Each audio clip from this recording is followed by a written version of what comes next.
Talking fishing, nothing but fishing, talking fishing. Charlie, Craig, it was a big day on Saturday. Craig, you were there, I was there, and Rex and Jaala and Head of Fisheries Travis, and it was a big announcement that 33 netters will be coming out of Port Phillip Bay. I caught up with Jaala for a couple of minutes while she made the announcement, and this is what she had to say. All right, I'm down at Albert Park Angling Club on the foreshore of Port Phillip Bay, and I'm with the Minister responsible for fisheries, Jaala Pulford. Jaala, you've got a big announcement to make today. Yeah, really big news today. We've made some real progress on the election promise that we made to rec fishers about removing netting from Port Phillip and Cryo Bays. Now, it was an election promise, and it was a 7-year, am I right? 7-year process, yeah. 8-year process. How quick's it going to be now? It's going to be pretty quick, Dave. Yep. We worked really hard, as I'm sure your viewers know, last year to get the legislation in place to identify the funds. We started with a plan to put $20 million towards this. By the time we put the package together, it was 27. But what I can let you know is that out of 43 of the netting licence holders, all but 2 have responded to the options that were put to them in year 1. What this means is that 8 will transition to a longline fishery.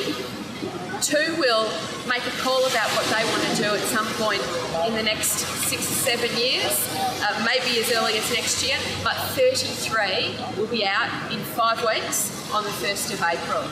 This represents 73% of the total catch, which means that this really is all over Barber Shouting. So there's going to be 2 guys left netting Port Phillip Bay after the 1st of April. That's right, and that's pretty amazing. And they'll be catching bait.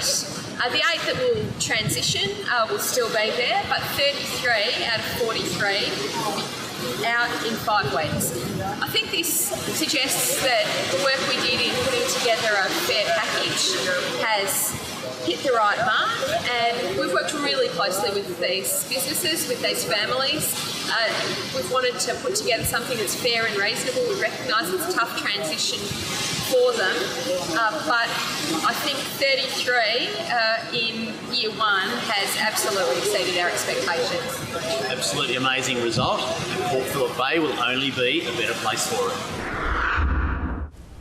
Now, Craig, as the coordinator of Target 1 Million, pretty good news, isn't it? Oh, it's for rec fishing. And I know you've got to deliver that as part of your job, and we'll always go back and say that there needs to be some compassion to the netters that have been. Many of them have been in the industry for generations, and I think it's shown that a fair and reasonable package has been provided, and certainly some incentive to get out early. I just want to clarify a couple of things with you. So, 8 longliners stay in. Now they have to hand their nets in what year?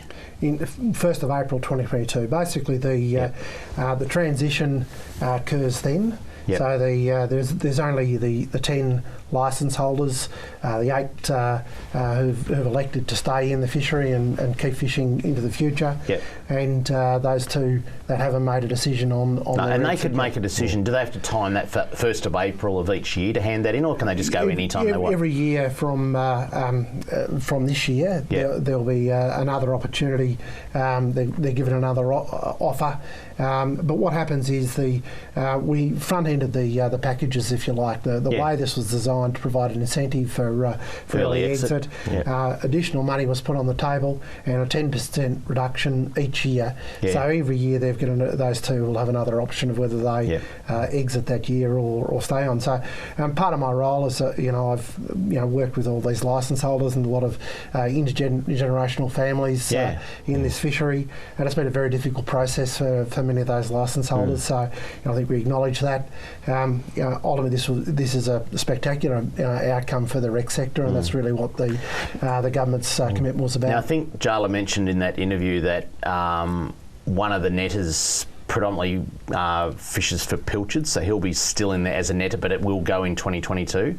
Not sure the second one that in, but the long night liners, there's been a bit of noise on social media about how much netting will the 8 long liners do, because they have a licence to do both, don't they? Yeah, look, they're allowed to use the existing gear that's available to be used in the bay through to 2022. But I'll make the point that because the way the packages were structured, most of the larger catch history fishermen have chosen to exit because there's a, if you like, additional money based on the higher catch history fishers. So you know, such a large portion of the effort, as the Minister outlined in that, you know, we're talking 73% of the overall catch was caught by those 33 fishers. If you take out the bait species from those numbers, it increases to 87% of the catch. So it's about if you look at 13% of the species. So that doesn't include long-lying species, does it?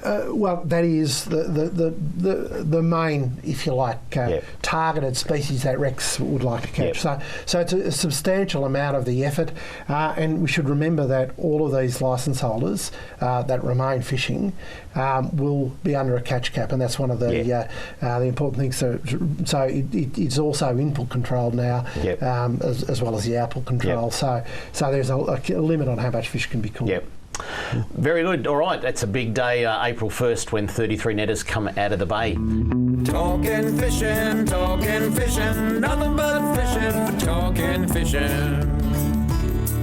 If it's facts about fishing that you want to know, then tune in, folks, 'cause this is the show. We'll show